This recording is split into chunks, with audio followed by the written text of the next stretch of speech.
Gelombang aspirasi publik yang dikenal sebagai 17+8 tuntutan rakyat kini menjadi salah satu fenomena sosiopolitik paling menarik dalam perjalanan demokrasi Indonesia pasca reformasi. Gerakan ini tidak lahir dari partai politik, tidak digerakkan oleh tokoh tunggal, dan tidak berpijak pada ideologi konvensional. Ia tumbuh dari ruang digital, menyebar melalui media sosial, dan berubah menjadi bentuk artikulasi kolektif masyarakat yang menuntut arah baru bagi bangsa. Fenomena ini memperlihatkan bahwa demokrasi Indonesia masih hidup, tapi juga sedang diuji antara idealisme rakyat dan realitas kekuasaan.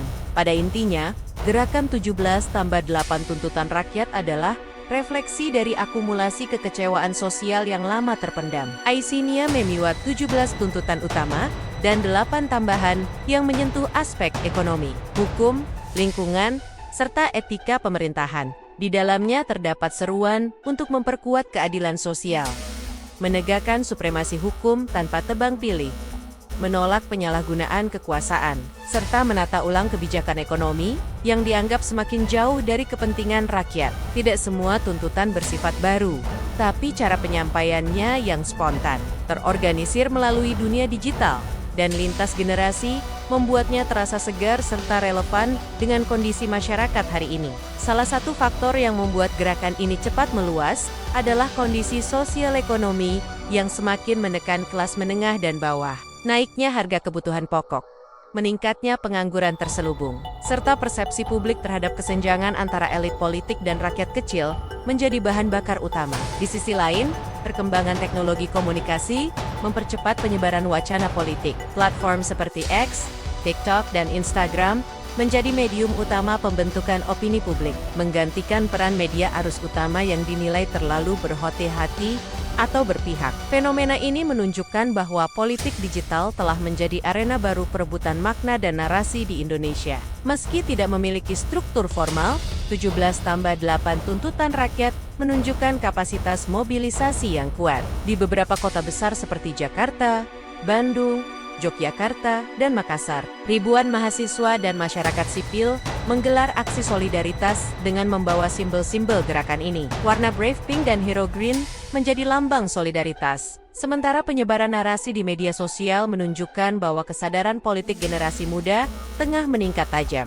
Generasi Z dan milenial kini tidak lagi hanya menjadi penonton politik, tetapi ikut membentuk arah percakapan publik dengan cara yang kreatif, cepat, dan sulit dikontrol oleh kekuasaan tradisional. Dalam konteks politik, gerakan ini menimbulkan dua reaksi utama. Pertama, kekhawatiran dari pemerintah dan elit partai bahwa protes semacam ini bisa berkembang menjadi bentuk delegitimasi terhadap institusi formal. Kedua, harapan dari sebagian kalangan akademisi dan masyarakat sipil bahwa gerakan ini bisa menjadi momentum pembaruan sistem politik yang sudah dianggap terlalu elitis. Di tengah kedua kutub itu, 17+8 tuntutan rakyat menjadi cermin bahwa demokrasi kita belum mati, tapi memerlukan penyegaran yang nyata. Jika kita amati lebih dalam, substansi gerakan ini sebenarnya bukan sekadar kritik terhadap kebijakan pemerintah, melainkan terhadap struktur politik itu sendiri. Banyak tuntutan yang menyoroti perlunya pembatasan kekuasaan, transparansi anggaran, dan reformasi lembaga hukum agar lebih independen.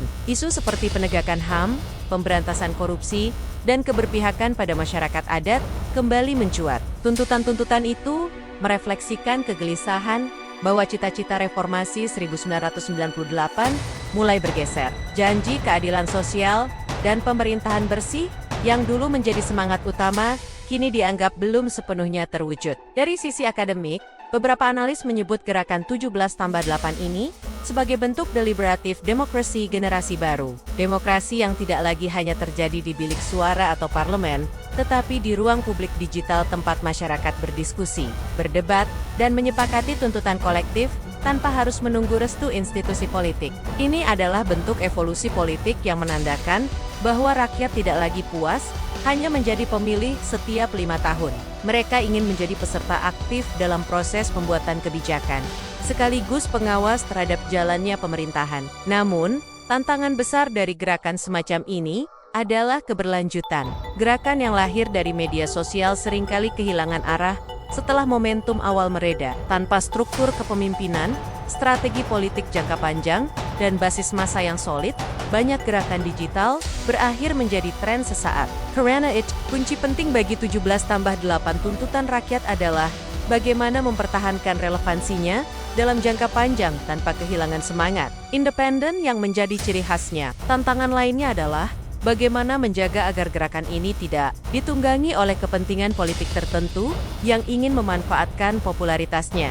Dari perspektif hukum, tuntutan publik seperti ini sebenarnya merupakan hak konstitusional. Pasal 28 Undang-Undang Dasar 1945 menjamin kebebasan berekspresi dan berserikat. Namun, ketika aspirasi publik berhadapan dengan kepentingan kekuasaan, ruang kebebasan itu seringkali menyempit. Respon aparat terhadap demonstrasi dan aktivitas daring menjadi indikator penting. Apakah negara benar-benar menghargai aspirasi rakyat atau justru kembali ke pola kontrol lama? Dalam hal ini, sikap pemerintah terhadap gerakan 17+8 akan menentukan seberapa matang demokrasi Indonesia di era digital ini. Secara geopolitik, menarik pula melihat bagaimana tren ini mencerminkan fenomena yang terjadi di banyak negara lain. Gelombang protes generasi muda di Asia Tenggara, mulai dari Thailand, Myanmar, hingga Filipina, menunjukkan pola serupa. Ketidakpuasan terhadap politik tradisional, meningkatnya kesadaran digital, dan tuntutan terhadap transparansi pemerintahan. Artinya, 17+8 tuntutan rakyat bukan hanya peristiwa domestik, tetapi bagian dari tren global, di mana generasi muda menantang cara lama dalam berpolitik. Dunia sedang bergerak ke arah politik yang lebih horizontal, partisipatif, dan berbasis jaringan sosial. Di tengah perubahan besar ini, partai politik tradisional menghadapi dilema. Mereka tidak bisa lagi hanya mengandalkan retorika ideologi atau struktur hierarkis lama. Publik menuntut hasil nyata, bukan janji. Dalam konteks itu, gerakan seperti 17+8 memberi sinyal bahwa rakyat siap memberikan legitimasi baru kepada kekuatan politik yang benar-benar mendengar dan bekerja untuk kepentingan umum. Ini adalah tantangan besar bagi sistem politik Indonesia yang selama ini masih bertumpu pada elitisme dan patronase. Dalam jangka menengah, dampak terbesar dari gerakan ini bukan hanya pada pemerintah, tapi pada kesadaran masyarakat itu sendiri. Rakyat belajar bahwa kekuasaan bisa diimbangi oleh partisipasi aktif. Mereka belajar menggunakan media sosial bukan hanya untuk hiburan, tapi juga sebagai alat advokasi dan pendidikan politik. Ini perkembangan yang positif karena memperluas ruang demokrasi. Tapi di sisi lain, muncul pula tantangan baru, misinformasi, polarisasi, dan radikalisasi wacana. Tanpa literasi politik yang kuat, gerakan digital yang idealis bisa mudah dipelintir oleh kepentingan tertentu. Dalam pandangan banyak pengamat, momentum 17+8 bisa menjadi katalis perubahan jika mampu menjembatani antara idealisme digital dan realitas politik. Artinya, gerakan ini perlu mengonversi energinya menjadi bentuk advokasi nyata, seperti mendorong revisi kebijakan, mengawal transparansi anggaran, atau mendesak reformasi hukum. Keberhasilan gerakan ini tidak diukur dari jumlah massa di jalan, melainkan dari sejauh mana gagasannya diadopsi dalam kebijakan publik.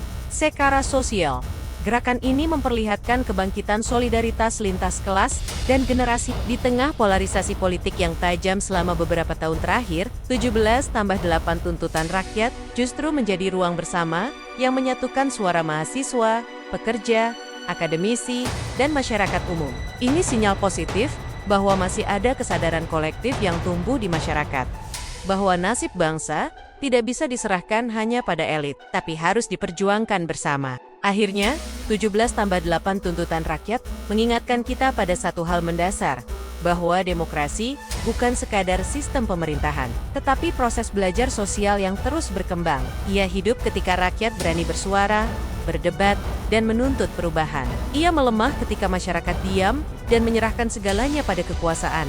Maka, apapun nasib gerakan ini nanti, kehadirannya telah memberi pesan penting, bahwa di tengah krisis kepercayaan, masih ada semangat untuk memperjuangkan cita-cita Indonesia yang adil, terbuka, dan berdaulat.